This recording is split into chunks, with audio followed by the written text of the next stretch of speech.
welcome to the Comics Fu Show. I'm your co-host Patrick Lugo, and with me is co-host Kurtis Fujita. As a kid, I loved Kung Fu movies, so I went to Chinatown, trained with a wise teacher, and became a Kung Fu master. Sounds simple, right? Not really. My journey, like the study of Kung Fu, was as arduous as it was rewarding, filled with as many secrets as revelations and as much heartache as triumph. It's a defining moment in my life, and while I began studying Kung Fu to learn how to fight, what I discovered was a way to live. Martial arts never came easy to me. I was far from talented, and even farther from being the chosen one. It was only through years of tenacious perseverance that I was able to make steady progress. And so, I was surprised when my master told me that I should teach Kung Fu and share the art outside of Chinatown. I did just that and taught Kung Fu to my own students for 20 years. I always wanted to do more to share the art of Kung Fu with others, but was limited by only being able to teach those within my immediate area. What about the rest of the world? Then one day, I had one of the deepest insights about Kung Fu.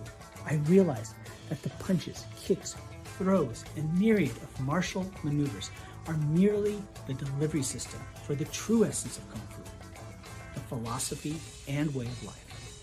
Having worked for years as a professional artist and storyteller in film, animation, video games, and comic books, I realized that I could draw upon this unique skill set to share my passion for Kung Fu with the greater world. And so I created Shadow Ghost, a Kung Fu comic by a Kung Fu master. The first issue is created entirely by myself, from story and art to colors and lettering. Every panel is filled with unprecedented accuracy in its depiction of Kung Fu by a comic book creator who knows from first-hand experience what it means to be a Kung Fu master. Shadow Ghost is a martial arts coming-of-age story about a young man whose search for the truth about a legendary hero leads him to study Kung Fu, and through a twist of fate, becomes part of the legend himself.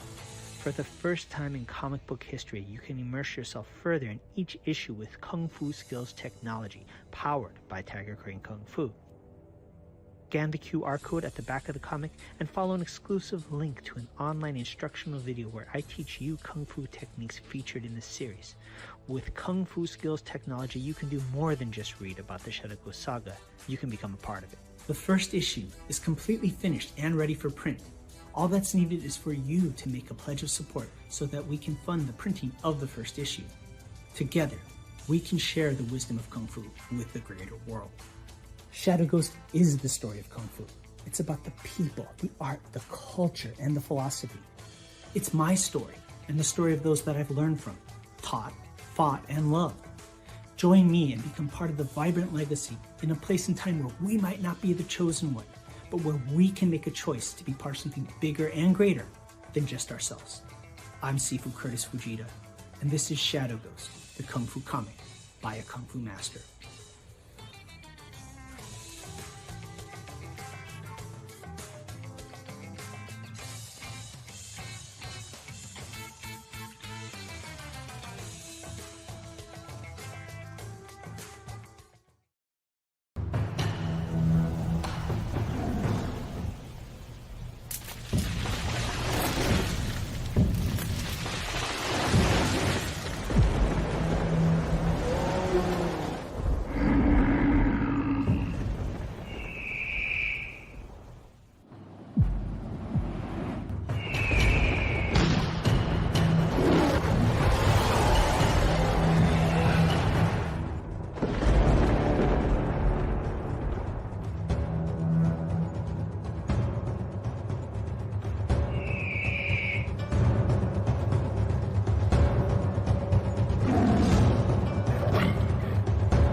Hi, I'm Lugo, author, illustrator, comic creator, and the art director for Kung Fu magazine for more than 20 years. But I'm here to talk to you about a project that's really special to me. It's the middle grade graphic novel, A Tiger's Tale.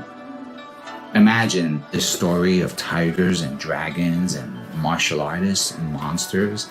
So when I launched the campaign for A Tiger's Tale Volume 1, I did not know what to expect, but it succeeded thanks to a group of passionate backers It was also awarded the Make More Comics art grant that year and was later featured as part of an art gallery exhibit.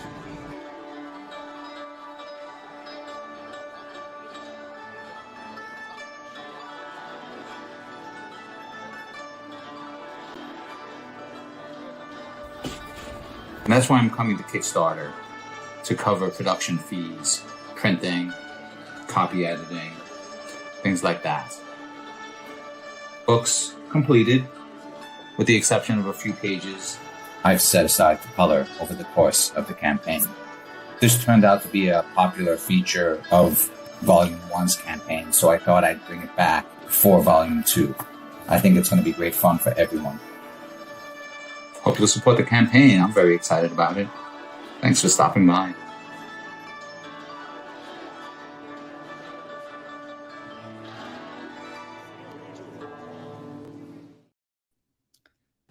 All right, welcome everybody to the Comics Fu Show, where we stand at the crossroads of comics, kung fu, and all sorts of pop culture.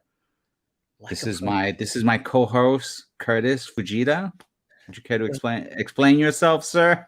Yeah, let me take the baton and bring it over here. Yeah, I'm Kurtis Fujita, a comic book creator, also a Kung Fu instructor.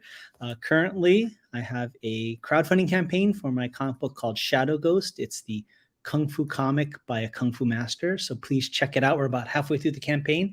And we started at the same time as Patrick. So Patrick, why don't you tell them a little bit about yourself? Go ahead. So I'm also known as Lugo online, and you can find my campaign at kickstart.atigerstale.com, where we just reached 116% of our funding goal, but still have 16 days to reach our true goal, which is 100 backers. We currently have 69 backers, the most recent of which decided to monsterize themselves. Kurtis, I mentioned to you, I unlocked a new reward tier for just one backer to appear in Volume 2 as like an underboss, one of the villains. That was just last night, so that's already. Yeah, I found out this morning. Someone not only did this individual, who I won't name, but I know, not only will they be one of the underbosses in the finale for Volume 2, but they also opted to get a copy of the ultra rare Grandmaster 2 edition. So that's someone who's got great pride in their bookshelf. I'll say that. A person of discerning taste, I would say. So that's excellent. Yes, congratulations to them and you. That's great. Yeah, that was a way to start today. But on the topic of discerning tastes, I'm really excited to introduce you to our next guest. Excellent. Who I've had the good fortune of meeting online through some of the various online comic creation communities that I'm a part of.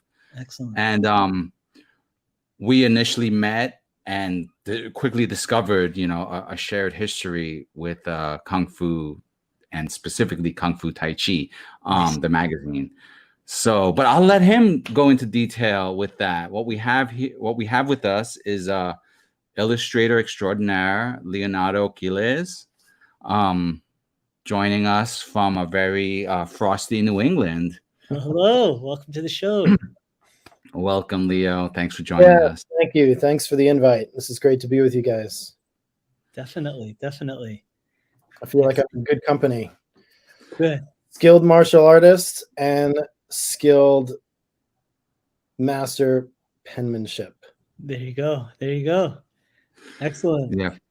We were just earlier discussing the merits of like the pen versus the sword and the benefits of like why not have both, right? Definitely. Mm-hmm. But Leo, I was wondering if you could share with Kurtis the origin story of how we got to know each other and realize, hey, we know some of the same people. Right. So the online community focused on children's literature, Kids Comics Unite, was pretty instrumental in me getting an agent, landing my first book deal. But during those times, Patrick and I were often in the same place, listening to a lecture in a breakout room, what have you. And it came up in conversation that Patrick was an editor at the Kung Fu Tai Chi magazine. And I casually mentioned that I had studied with Shifu Xiang Ming. Oh. And Patrick was like, well, I interviewed him and he was in the magazine. I'm not sure if you interviewed, I can't remember what your, I know you were the editor. Well, I art director. I directed the photo shoot for him on we were up in the hills of the Bay Area, like the foothills of San Jose, Coyote Hills. Okay. And we took him out. He traveled from New York to California, and we took him to the hills to have this on location photo shoot, which was great. Yellow, great fun, a little treacherous, but he endured. I'd love to see those photos. Was he wearing that high honor yellow red robe? He brought everything along. So we ran I have, ironically, I have actual snapshots of it because this was an actual film photo shoot. Right, so I have the negatives and I have prints somewhere, but the grass was a little bit slippery for some of his stunts, but that didn't keep him from doing some crazy things, That's great. What year is that? We're talking like 96, 97. It was one of my first job, like my first jobs on the job, where I was the young designer. I was eager to prove myself. So it's like, oh, we're going to have a Shaolin monk. Let's go out into nature. Let's get out of the studio and take this photo shoot into the woods. And it was great fun and craziness. Cool. That's cool. Yeah. So that was, I had already stopped training at the temple by then, and I had left New York City and moved up here to the Berkshires. So my time with Shifu was unfortunately already over. And I haven't seen him since. So I started training in 95.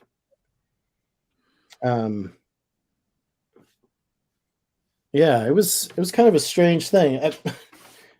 I actually still have a copy of a flyer that was hanging in a restaurant, a Chinese food restaurant that I happened upon, and I grabbed the flyer and I said, I think this is for me. I'll go back even further since Kung Fu is a major part of what you're doing. So I'll get into the details here, into the weeds.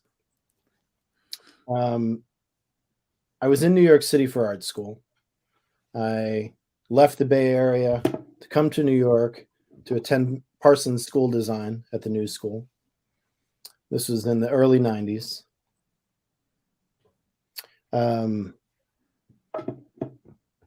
While in art school, met a very good friend of mine,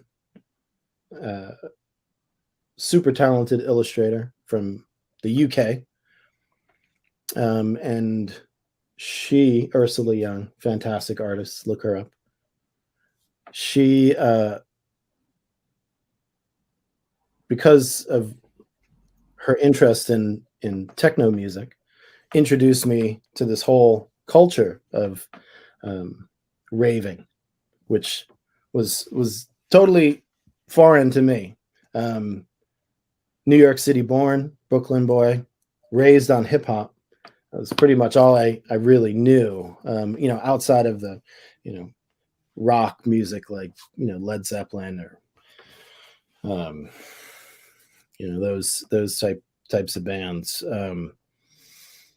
So I started raving, right? Techno, dancing, psychedelics, some mind expansion. And I got very interested in Buddhism and I was doing a lot of reading and researching. And as a teenager, I had watched kung fu movies. I'd, growing up in New York City, you had the, Saturday Kung Fu Theater. And I was familiar with all the Shaw Brothers stuff. But in the 90s, it started to have a resurgence. And I had friends who were also into kung fu movies. So I was at a point in my life where I'd never trained in martial arts, but I needed and wanted to find a martial arts home, a teacher. And I think the universe works this, kind of mysteriously. So at my point of greatest need, I come across this flyer one night at a, feeling unfulfilled from my raving life. I came across this flyer, and I'm like, wow, that's like, that guy looks legit, oh, I'm getting highlighted here. Right. I mean, look at Shifu doing all this crazy stuff. And I'm this, 21-year-old kid, and, my body's in great shape, and my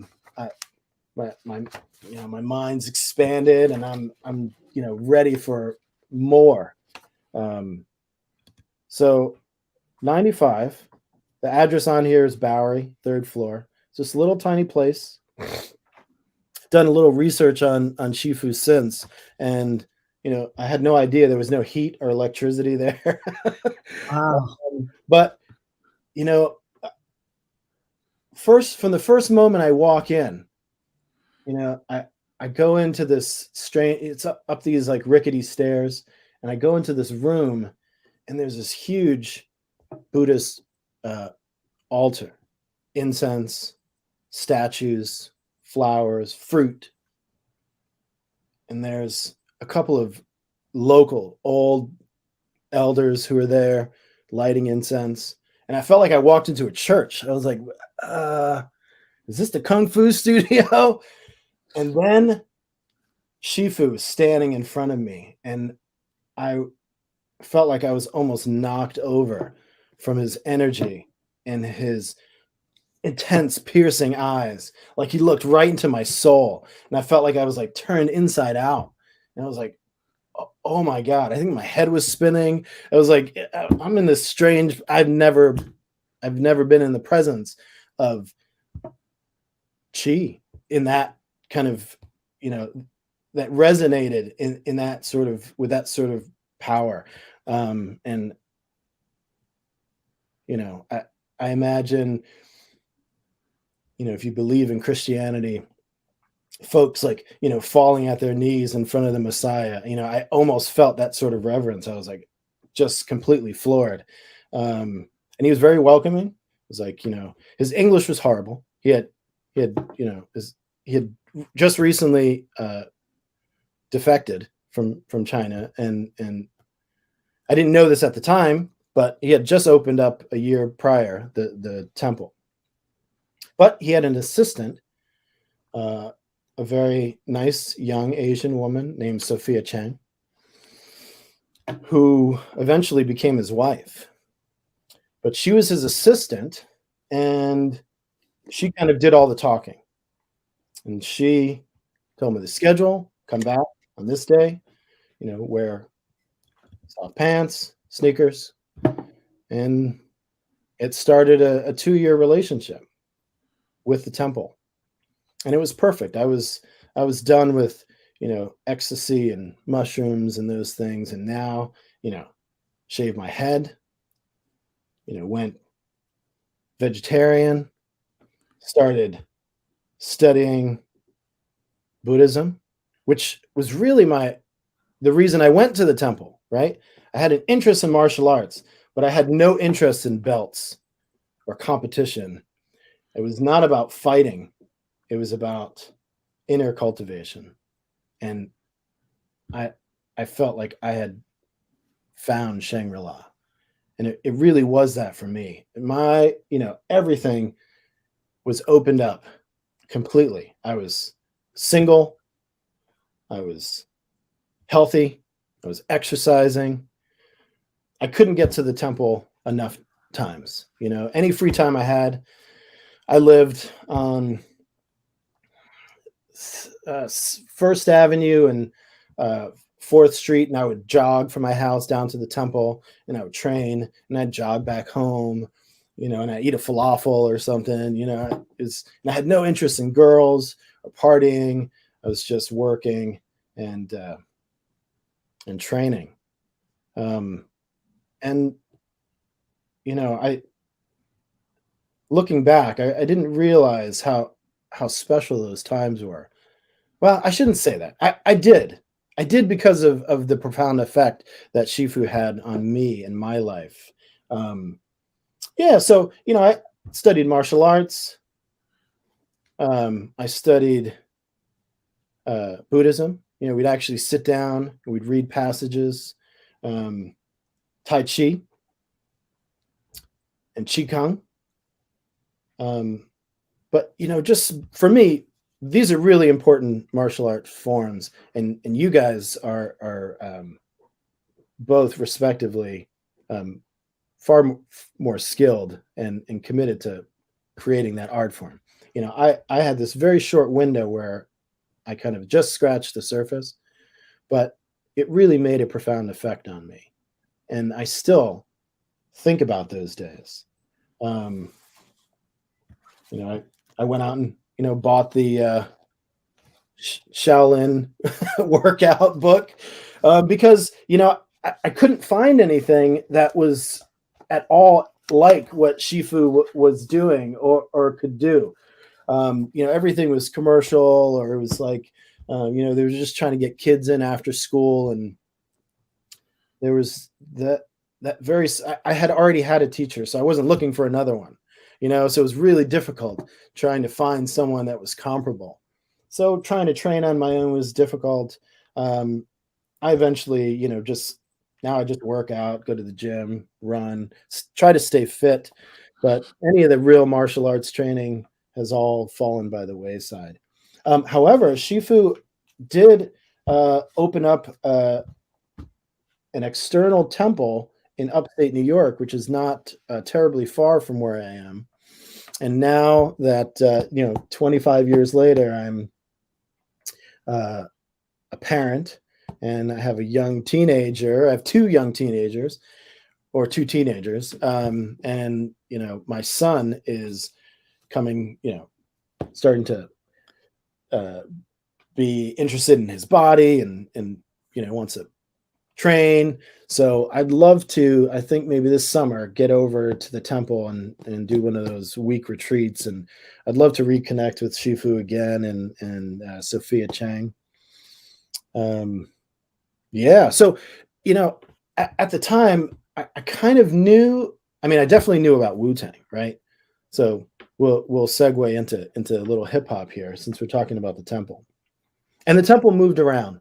But I went back to New York a couple times, visited Sophia and Shifu when the temple moved from Chinatown to Broadway. It was like right above the Tower Records. I don't know, Broadway and 8th Street, maybe. I'm not sure where they are now. It's been a while since I've been back. But anyhow, I was very much familiar, 95, 96, Wu-Tang had just released Protect Your Neck, right?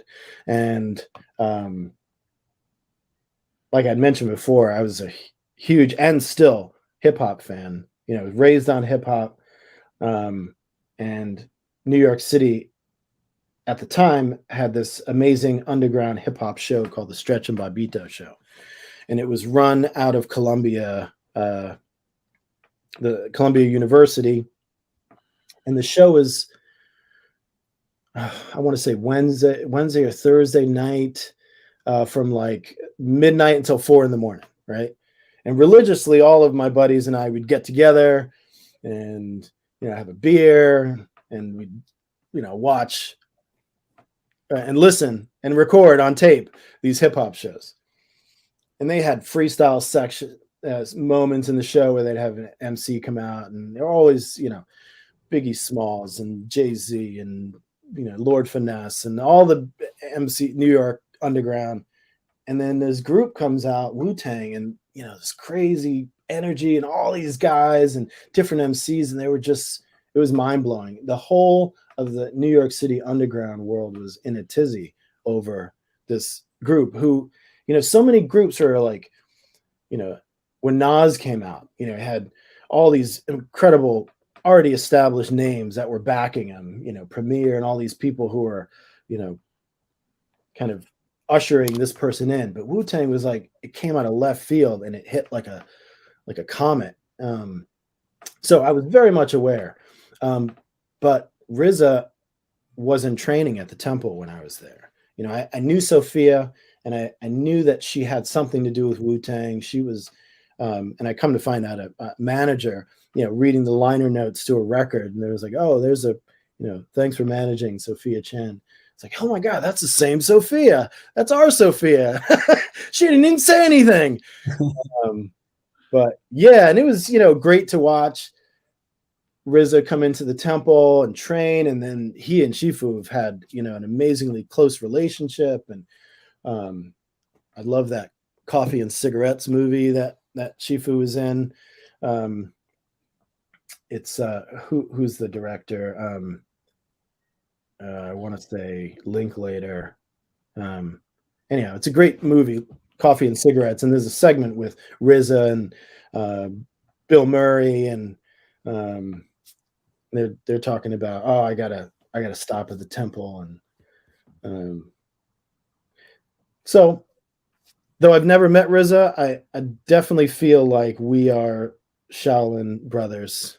So if I ever do meet him, we'll have to give him a nice solid pound and say that we go way back. Definitely. As a fellow hip hop fan, I got to ask you the question that always needs to be asked: top 5 dead or alive. What do you got for us? Top 5 dead or alive. Yeah. Unfortunately, some of them are dead. Yeah.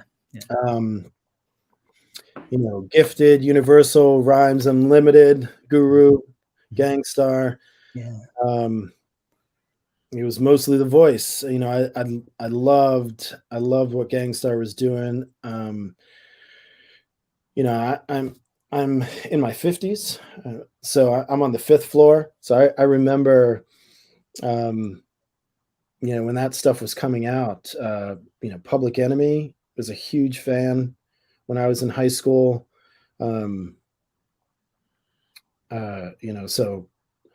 Chuck D, Eric B. and Rakim. I mean, Rakim the God it just doesn't get much better than that.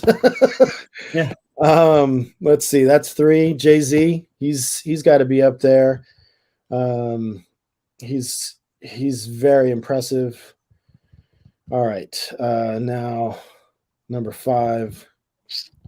It's a tough one. There's so many. I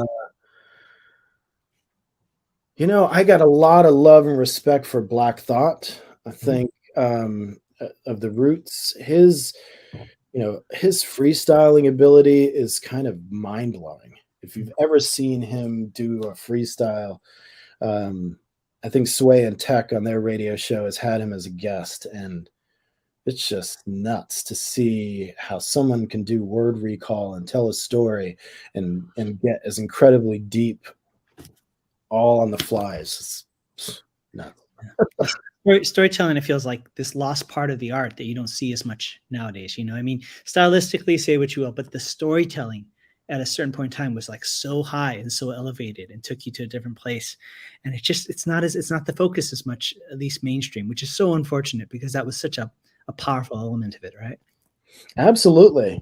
I mean, I'm constantly getting into arguments with my teenage son. He is all about the trap crap, and I'm like, what is this? Turn that off. I hate it. It's all about gang, gang, gang, and it's like stuff that just feel like my parents. I'm like, you need to listen to my music, you kids these days. Yeah, I mean, it's like how did I learn about listen to KRS-One? Have you ever listened to De La Soul? You guys, you don't know what you're talking about. Totally. Yeah, it's like that's how I knew about like Angela Davis and Huey Newton. I mean, that was through hip hop. I mean, how else would somebody from my background learn about those cultural movements, right? I mean, absolutely. Yeah, as an undergrad, I wrote my thesis about the pedagogy of hip hop and how important and I haven't seen the most recent PBS documentary with Chuck D. Just came out this past week, and it's about how hip hop changed the world, and I really look forward to seeing that. I just haven't had a second, but I'm with you there, Kurtis. I mean, hip hop told me about Malcolm X and Marcus Garvey and all these people that I hadn't heard about, Huey Newton, who the Black Panthers were, all because of hip hop, and the way that they were weaving it into their storytelling. I was like, oh, I got to do some research. Who are these people? Yeah. And I got a whole history that I never knew about. Definitely. Did any of these influences from martial arts and hip hop because you're in education now, right? Did that inform how you teach and how you kind of inspire and usher in that next generation? How did that all come together? Well, I've been teaching. I think my first class was around 2000, 2001. And I was invited to be an adjunct professor at a school in New York State called Rensselaer Polytechnic Institute, RPI. And at the time, I was doing visual effects. I was working for an animation studio, doing computer-generated animation. And they hired me to teach a particular program called Maya. And I was... so that started me in 2001, 2000. So I taught on and off there for a number of years. Then started teaching at another college, local, called Massachusetts College of Liberal Arts. And there I was teaching a bunch of different video editing software. I was teaching traditional foundation drawing. I was teaching a comics course. And I unfortunately was furloughed when the pandemic hit. So the school was in dire straits. They had to get rid of lots of people. It had nothing to do with my merit. It had everything to do with them needing to save their ass. So in 2020, I had to scramble to find a teaching job. And everything that I was finding at the university level meant that I have to move. And I didn't want to leave New England. I really like where we are. And this elementary school visual arts teacher position came up. And I said, it's not my first choice, but I'm going to give it a try because I'm desperate. And lo and behold, I love it. That's great. It's phenomenal. I mean, it's so immediate and it's raw, and I'm dealing with people, these kids every day. It feels like what I'm doing matters, and it was a lot of the problem I had working on the computer. It was so like my body was getting all messed up, sitting on the computer all day and tapping on keys and worrying about software and updates and crashes and backups. And it's like, I can't do this for another 20, 40 years. I'm like, I'm going to kill myself doing this. I'm joking, but it was horrible. And now I'm moving around, I'm working with art materials. Kids are still tough. They're pains. They test your patience, they push your buttons. But in the end, it's much more fulfilling and wholesome and just really feeds my soul. So yes, I am teaching. And how do I incorporate this into what I'm teaching? Well, that's a tough one because I'm not sure how I can pinpoint that, but I know that it has an effect. I mean, at the very least, as a person of color, I am one of the most diverse on staff. I teach in a rural public elementary school where there's like one African American boy who is adopted and another Latin girl who I think is also adopted, right? So there's 0 out of 150 kids in the school, like less than 1% is any color. So I think that my upbringing and my my focus on anti-racism and being inclusive, it definitely spreads to my students. In the artwork that I show them, in the projects that we do, trying to give them a nice even range without any indoctrination or any of the other things that the right is concerned about. I think that you can give an honest education, a well-rounded education to students without force feeding any sort of indoctrination. Yeah, definitely. And I think Patrick and I kind of sometimes off air talk about stuff, and we're definitely a melting pot here, right? I'm Irish, Japanese, English. Patrick's Puerto Rican. It's interesting when you come from a different place and background. Like I'm from Hawaii originally, right? So big time melting pot, and you don't realize until you move to a more, how do I say, mainstream community or whatever, or less diversity, right?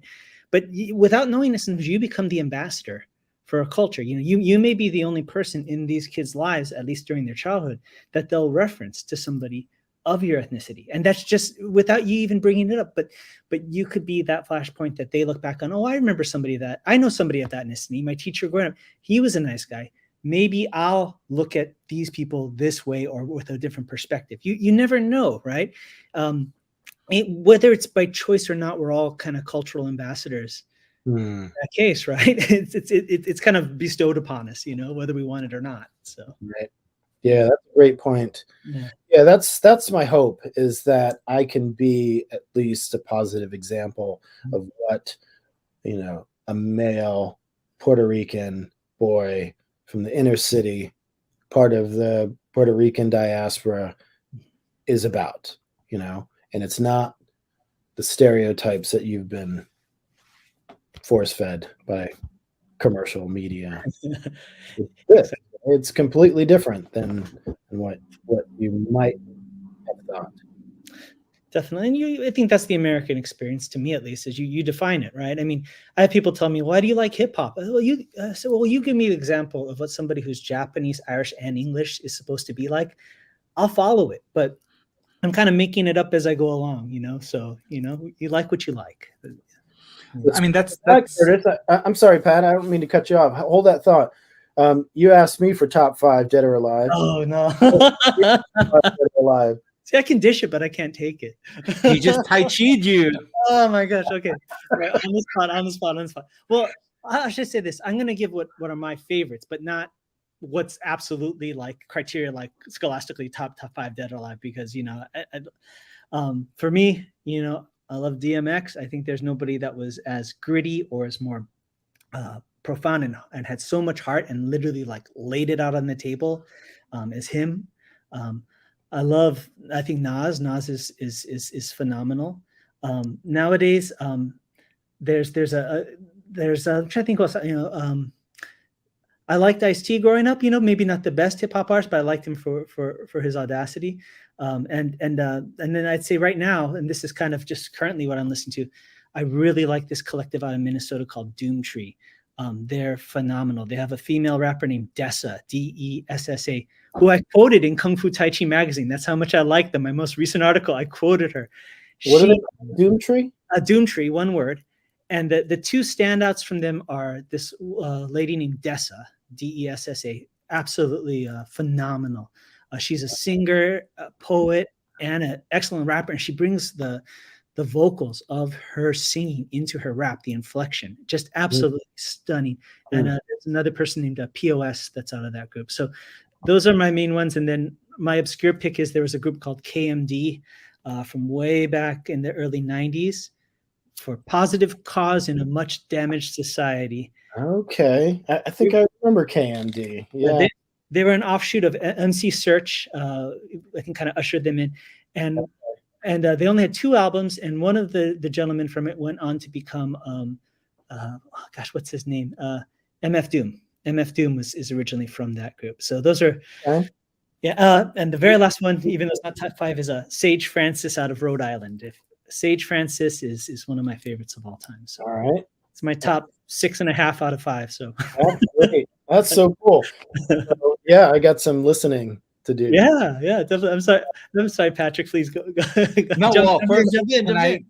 Can I just say that I knew this would be such a great conversation. That's why I kept saying, Leo, come on, you got to join us.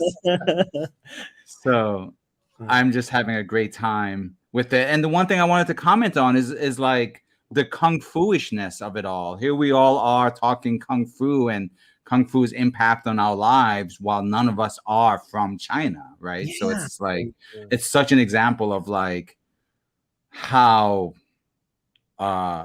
cultural appropriation can be a good thing, maybe, like it's that sense of what you were saying about being a cultural ambassador, how there are times when you can adopt it in the right way, or that adoption can be a benefit. I don't know. I'm kind of losing my metaphor here, but there's something in there that I like. Totally. And you both share, the connective tissue, right, of being, Puerto Rican and from, that area. I mean, that's something I've always been a little bit jealous of is both cultures, right? Is the East Coast New York culture and the Puerto Rican culture. All the Puerto Rican friends that I have are just so passionate, and they're so passionate about being Puerto Rican. Like, I can't tell you how many cars I've gotten in, and you have like the CD with the Puerto Rican flag on it, and it's just like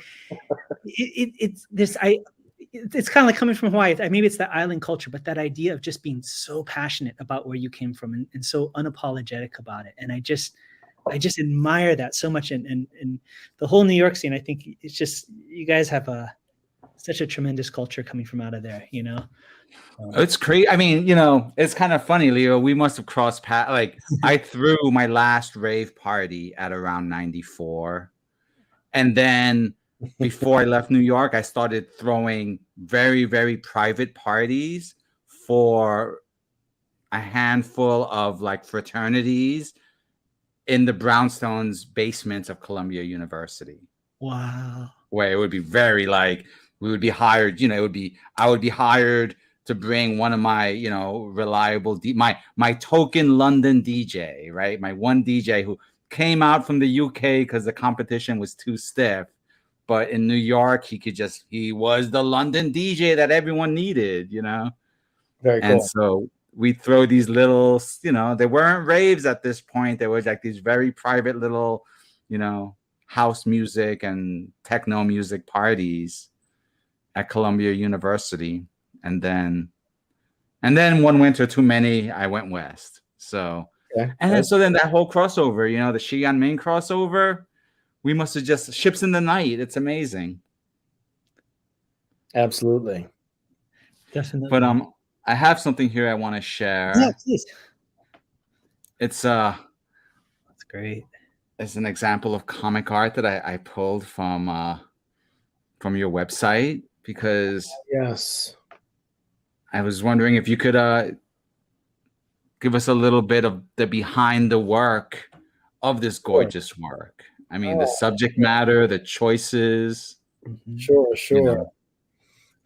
So this is the project that I'm working on currently. This is a middle grade graphic novel that was purchased by Macmillan Children's Publishing. Nice. My amazing agent, Jana Murashima, sold this book in a 2-book deal to Fywell and Friends, which is an imprint of Macmillan. You know what I could do, Patrick, is I could, if I could share my screen, I could maybe pop through some things on this end. Would love it. Definitely. Would love it. Be great. So, you know what I can do is I can show you my pitch package for, let's see, how do I do this? Maybe I could do, So yeah, just to remind folks, right? Like just earlier today, we were having a conversation about, you know, the writing process and scripting and the particulars of like what's involved in writing a script for a comic versus, you know, not. You know, I have a backwards method where I kind of do the actual dialogue last, you know, like I'll write my script as I'm lettering. Totally, people usually spill their drinks when they hear me admit that. That's the good thing. Comics, you can. I mean, there's ways that you can, but you know, it's up to you. There we go. Oh my gosh, that is gorgeous, man. That is just absolutely gorgeous. I love it. I'm not sure how to present this so that you don't see all the text. Oh, I think if you go full screen mode, maybe. That's not working here. Let's see. I'm gonna stop the share here. Yeah. Definitely take your. Yeah, but yeah, that's the funny thing is, you know, there's certain methods of writing a comic book, but there's really, you know, anybody that really knows is as long as it gets done, you know, there's, you know, and what the creative team is composed of, right? Right. Well, yeah, that key difference between an auteur versus like the assembly line effect, right? From editor to writer to penciler to inker to letterer to colorist, etc. You know. Definitely. And always when you hear about how the Marvel method actually came up was just a matter of just trying to expedite the process, right? Just so, yeah. Now for me, I kind of do the Marvel method myself. Like I'll write it out like the gist of each page, and then I'll draw it, and then I'll do the dialogue. But I actually don't even do the scripting on a separate page. I'll do the dialogue directly on the page because if I'm going to be lettering it, I might as well just do it once, right? so it's. All right. So I'm not sure this will work, but let's see. Can you still see this? It looks like it's loading, but yeah, we can see. Single image. No. Yeah. How about this? I'm scrolling through here now. Oh, it's just the loading screen. Okay. All right. Let's try this again. I'm going to stop my share. Right. Sorry, guys. Oh no, not a problem. This is live. This is the way live streams are. You know, it's, you know, one day Patrick and I we'll have a tech person behind the scenes, right, Patrick, that can do all this for us. Where's that intern when you need them? Right. All right. So I won't mess around with this. You'll just see the slides on the side. There's no two ways around this one. So sure. This is the proposal that my agent and I worked on for about a year. So she signed with me in the fall of 20. And we got an offer in the fall of 21 from Macmillan. So for the year, I came to her with some character designs and a script and a couple of pages, and we worked it into this pitch package. So this is a proposed cover, little synopsis of the graphic novel at approximated 200 pages. Now that I've just finished my thumbnails, we're at 312 pages. Wow. So it's a story about a young Puerto Rican boy in New York City being raised by a single mother. He's disconnected from his Hispanic heritage. His parents, his mother has, chose to assimilate him into, the dominator American culture. So as a way of, protecting him from what she sees as, all the negative side of identifying as Latino. So he doesn't speak Spanish. He's kind of like in this in-between space. If you've ever read any of W.E.B. Du Bois, the activist and African-American founder of the NAACP, he has this concept called double consciousness.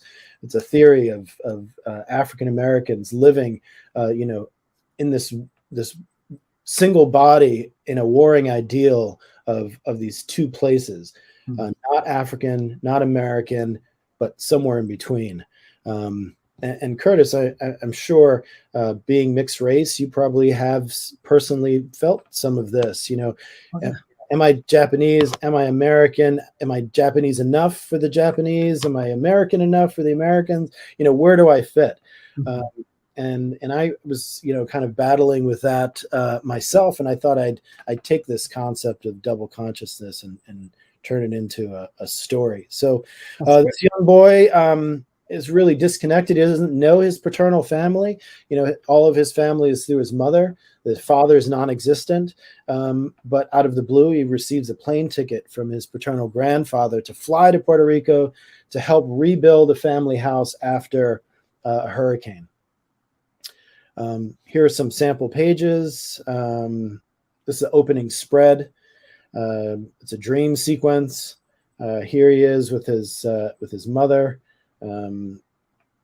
He's out in New York City. He's riding his skateboard around. He's hooking onto the back of the bus. Here he is going into a park, meeting up with a cousin of his who is Afro Caribbean. Here, trying to show the diversity even within a culture like Puerto Rican. You've got African, you've got Spanish, you've got Taino, and this blend of all of these different skin colors and features, all within this one mixing pot. So, like myself, who have, relatives who are very dark with kinky hair, and others who are, not blonde hair, blue-eyed, but blue-eyed and dark-haired and light-skinned. So here is a cousin that he's very close with, who the mother feels he's a little too streetwise and a bad influence. This is jumping ahead to some sequence. This is at a bodega in the Bronx where he has a run-in with local homegirls who, give him a hard time for being a skater boy and, not fitting in at all with the local fashion of the day. So again, not fitting in any of these places.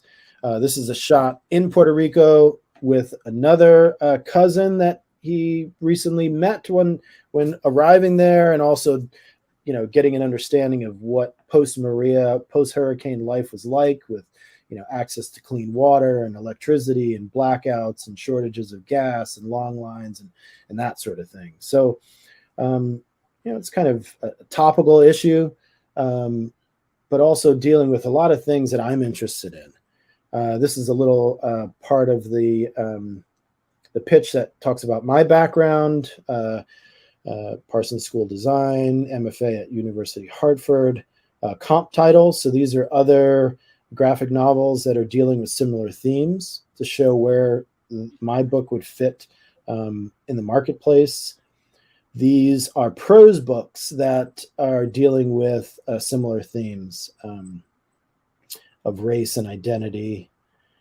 And this last one, artist notes, this is my plea for why I'm the person to tell this story.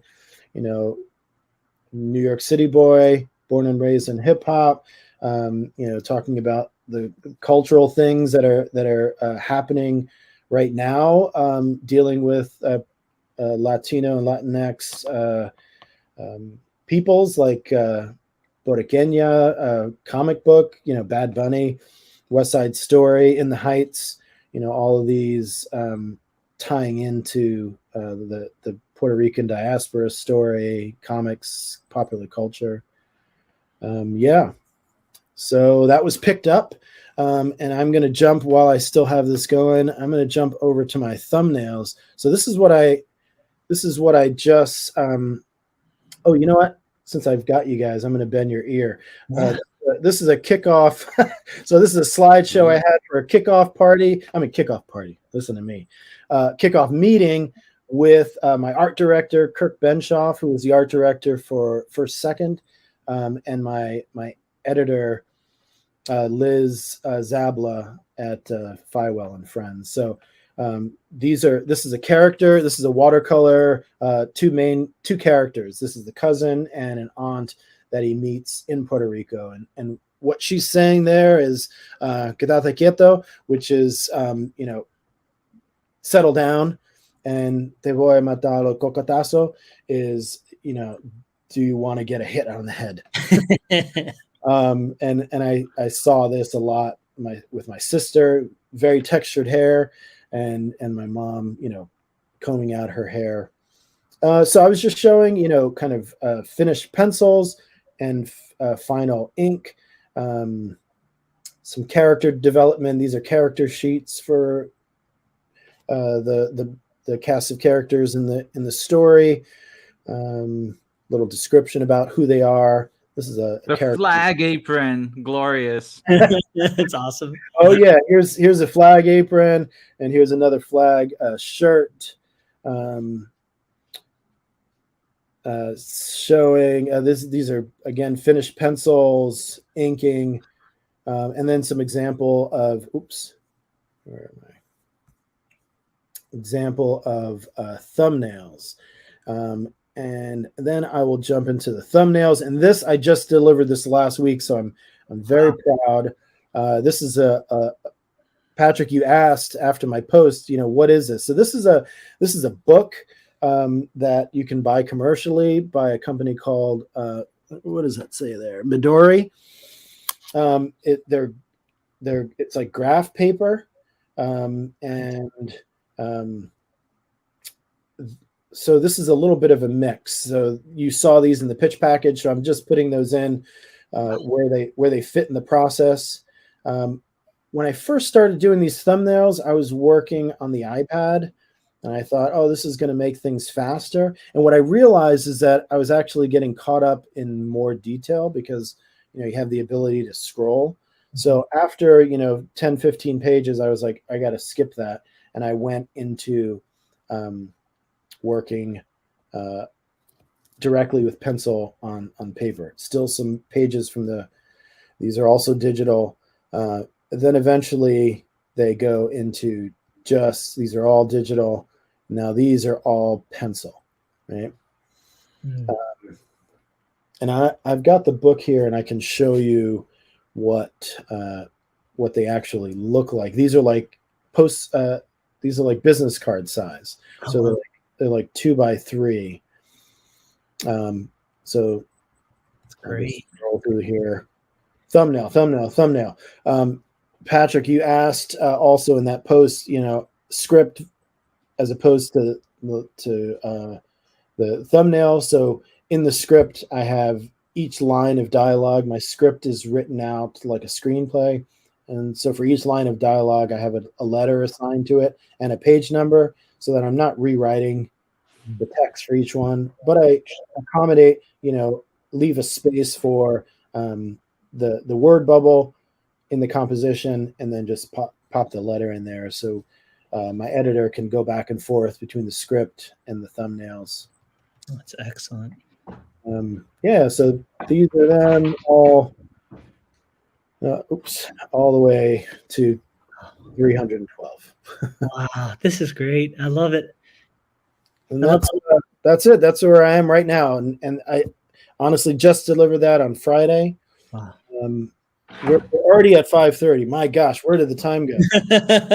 Well, I got you guys. I got to, Curtis, when you were saying, all Puerto Rican friends, and they've got this real tight connection to their heritage and their identity, and I wanted to show some other things that I'm working on. Yeah. This is a ceramic plate. Wow.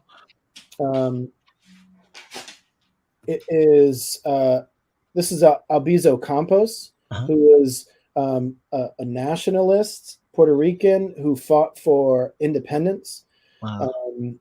in the late 19 early 20th century for Puerto Rican independence. In this particular line, he's talking about grande es el imperio. Great is the empire, but that we face, but even greater is our right for liberty. Wow, that is cool. So, and then on the back of the plate, this is porcelain, Wow. and it it just has a whole kind of history of a short history of Albizu Campos and how he led this revolution against colonialist U.S. for independence. And I got another piece here. These are sitting around because I was just recently. Wow. This is based on a folk tradition in Puerto Rico. They have this thing that's called the Vejijante mask. It's kind of like Carnival. Vejijante, my lights are tough here. The Vejijante was originally, it was meant to represent, let's see here, I've got it written on here. The Vejijante, the folklore character rooted in 12th century Spanish colonialism, Spanish Catholicism, represented the evil Moors. So it was supposed to originally be the evil Moors who were defeated by the Apostle St. James. But when this tradition was brought to Puerto Rico, it mixed with the native Taino and the West African rituals, and the Vejijante came to represent a connection to our ancestor and embody the trickster fighting against colonialism. Wow. So it's, it morphed when it came over. It still kept this form of like this little demon head. And you'll see these really elaborate paper mache masks. And it happens right around Easter. It's like Good Friday that they do these.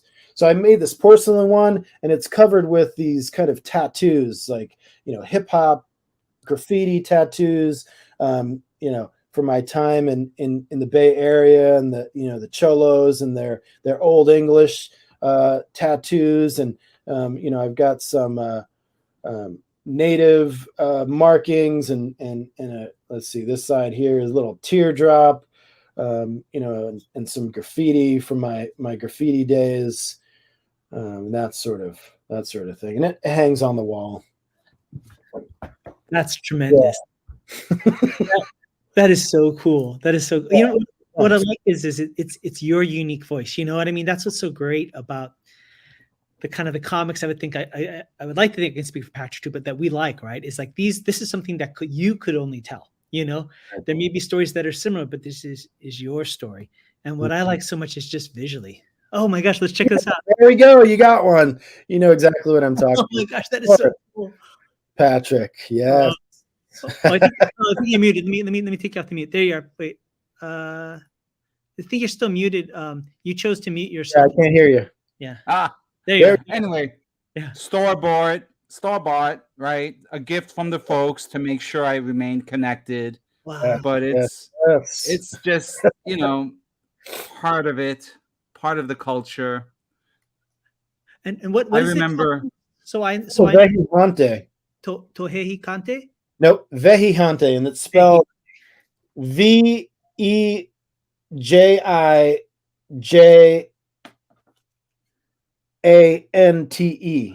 Okay.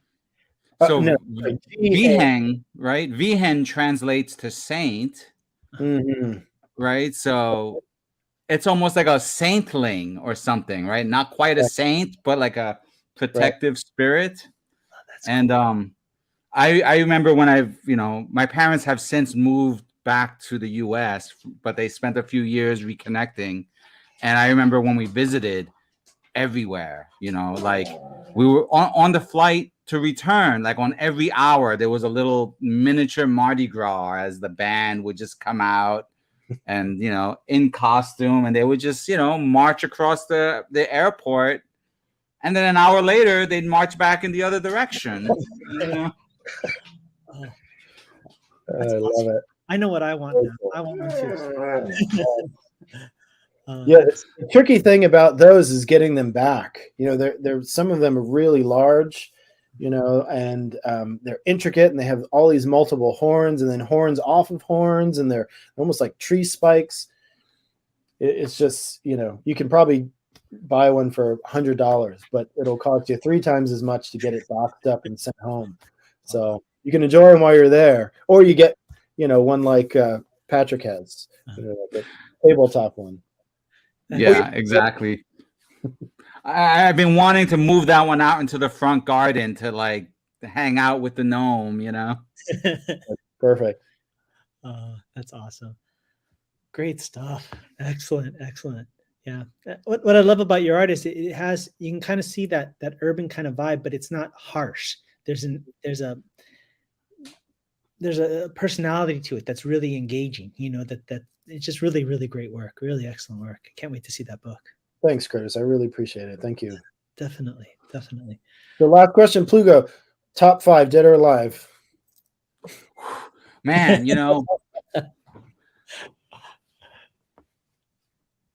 Grandmaster Flash, they're all early childhood influences because I moved away. So like Grandmaster Flash, KRS-One, Bismarcky, just for the pioneering the human beatbox thing. If I say Run DMC, does that count as 1 or 2? That could be 1. Yeah. And I mean, more recently, I would say Jean Grey, female rap artist, just because of the X-Men. Because she named herself after an X-Men, So there's something to be said for that. And and then Paris the Black Foo, I have to shout out just for the personal connection. Though he's more of an electro funk, techno fusion artist, but he's a founding member of the Detroit Grand Poobahs. And so they were just on the ground with the whole Detroit techno hip hop collision. Well, I like that. And then I also got to tour Europe with them, so I'm a little bit biased because there's nothing like being the unannounced guest that has to climb into the back of the limo when we all landed in Paris that one time or something, Very cool. How cool. I got to take the station just before I forget. Shout out to Houdini. I don't think Houdini gets enough praise. Houdini, the proto Run DMC, Ecstasy just died last year, but Houdini, you got to know Houdini. You got to know the Freaks Come Out at Night, and friends, definitely friends. How many of us have them? Ones we can depend on. Oh, this is too fun. That's so awesome. We've gone from Zen flute with a dash of Black Sabbath, right, earlier in the week, and then we had some Bay Area Mexican hip hop by way of kung fu and some traditional music, and now we've leaned heavily into the hip hop here. It's glorious. Great. With a little side order of techno, which warms my heart, having been so impacted by that as well. That's great. Well, excellent. As we wind down, is there any other updates or things people should keep an eye out for you, Leo, that you want to let them know about? Boy, yeah. There's not much. I mean, I'm like up to my ears in this book. It's a lot of work, and I'm just doing all that I can to stay focused, to keep it moving. This is a huge coup for me to get this out the door. The thumbnails, I've never done this large format, this long format before. 300 pages is quite an undertaking, and it's been really strange. It's one thing to create thumbnails and then go into inking and coloring, for a couple of pages or 1 or 2 pages, but to be stuck in this one part, only thumbnail. It's a little exhausting.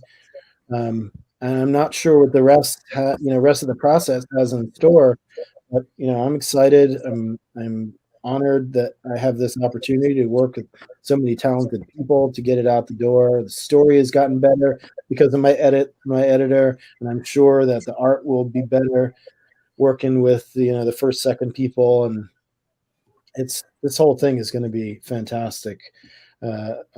So yeah, nothing to say except if you don't hear from me, it's because I'm at the drawing table. Well, I mean, this is so perfectly on theme for today. Like, so much of our conversation today has been like about the fortitude of getting to the finish line, right? Like, and we had this conversation this morning too about that, about like putting aside all the distractions to get to that, to get to the final, to finish that first draft, and here, you gave us a firsthand look of like what would be a winning pitch package. There's like, for so many, right, there's this invisible alchemy of what makes a winning pitch package. And so the fact that you delivered that here is just another victory, for what I want these conversations to be about. Patrick, I'll bookend that by those voices in your ears, that tape that plays over, and one of them is a gem that I got from Shifu Xiang Ming, and it's more chi, train harder. And it's true. When you think that you're exhausted, you can do more. You can work harder. Yes, you need rest. You need to, but I think we have a tendency to get lazy. And I think it's easy to at least for me, it's easy for me to say, I think I'm just not going to draw. I'm going to go sit on the couch and watch news, and yeah, you have to be aware of when you need a break and what have you. But I think that's something that goes over in my head often when I start to feel like, I'm going to take a break. No, actually, I'm going to finish this page, work a little harder, train harder, more chi. So definitely. And if I can add one last thing that I always feel like as a teacher too, right? Sometimes the lesson appears during the class. Like, you may have an idea what you think the lesson plan is or what the overarching thing is, but it will reveal itself. And I think, the representation kind of has a weird connotation nowadays for some people. But I think the fact that you're telling this story that's innately about your experience, people may think sometimes that just means only people from that background or that experience can relate to it. But actually, these kind of stories are so important because other people can insert themselves. What you said could have been an Asian American experience. It could have been anybody's experience. Right. You're telling it from your lens, but that opens it up to everybody, and that's very special. It takes a lot of strength and courage to commit to that. And it brings everybody together. So I'm really psyched about this. I can't wait to see it. I think it's going to be amazing. I really appreciate it. So nice meeting you, Patrick. Thank you so much for the invite. This has been a real pleasure. Definitely. You take care, and we'll be in touch. Sounds good. Pleasure's ours. Thank you. Bye.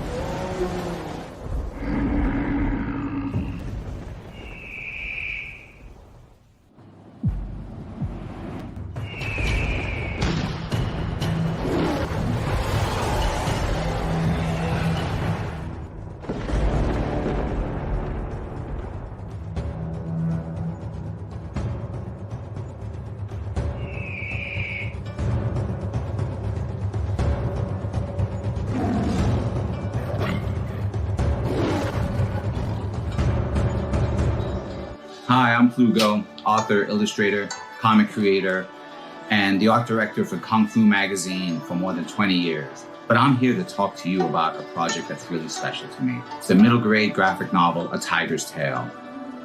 Imagine the story of tigers and dragons and martial artists and monsters. So when I launched the campaign for A Tiger's Tale Volume 1, I did not know what to expect, but it succeeded thanks to a group of passionate backers. It was also awarded the Make More Comics art grant that year and was later featured as part of an art gallery exhibit.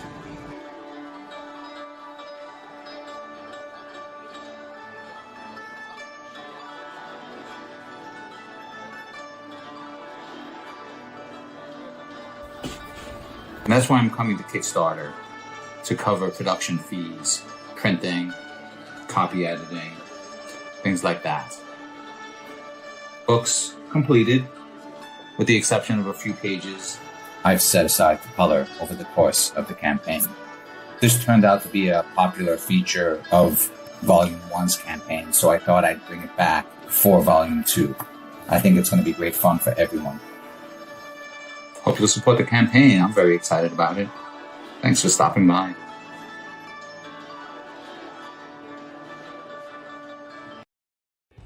As a kid, I loved Kung Fu movies. So I went to Chinatown, trained with a wise teacher, and became a Kung Fu master. Sounds simple, right? Not really. My journey, like the study of Kung Fu, was as arduous as it was rewarding, filled with as many secrets as revelations and as much heartache as triumph. It's a defining moment in my life, and while I began studying Kung Fu to learn how to fight, what I discovered was a way to live. Martial arts never came easy to me. I was far from talented, and even farther from being the chosen one. It was only through years of tenacious perseverance that I was able to make steady progress. And so, I was surprised when my master told me that I should teach Kung Fu and share the art outside of Chinatown. I did just that, and taught Kung Fu to my own students for 20 years. I always wanted to do more to share the art of Kung Fu with others, but was limited by only being able to teach those within my immediate area. What about the rest of the world? Then one day, I had one of the deepest insights about Kung Fu. I realized that the punches, kicks, throws, and myriad of martial maneuvers are merely the delivery system for the true essence of Kung Fu, the philosophy and way of life. Having worked for years as a professional artist and storyteller in film, animation, video games, and comic books, I realized that I could draw upon this unique skill set to share my passion for Kung Fu with the greater world. And so I created Shadow Ghost, a Kung Fu comic by a Kung Fu master. The first issue is created entirely by myself, from story and art to colors and lettering. Every panel is filled with unprecedented accuracy in its depiction of Kung Fu by a comic book creator who knows from first-hand experience what it means to be a Kung Fu master. Shadow Ghost is a martial arts coming-of-age story about a young man whose search for the truth about a legendary hero leads him to study Kung Fu, and through a twist of fate, becomes part of the legend himself. For the first time in comic book history, you can immerse yourself further in each issue with Kung Fu skills technology, powered by Tiger Crane Kung Fu. Scan the QR code at the back of the comic and follow an exclusive link to an online instructional video where I teach you Kung Fu techniques featured in this series. With Kung Fu skills technology, you can do more than just read about the Shadow Ghost saga. You can become a part of it. The first issue is completely finished and ready for print. All that's needed is for you to make a pledge of support so that we can fund the printing of the first issue. Together, we can share the wisdom of Kung Fu with the greater world. Shadow Ghost is the story of Kung Fu.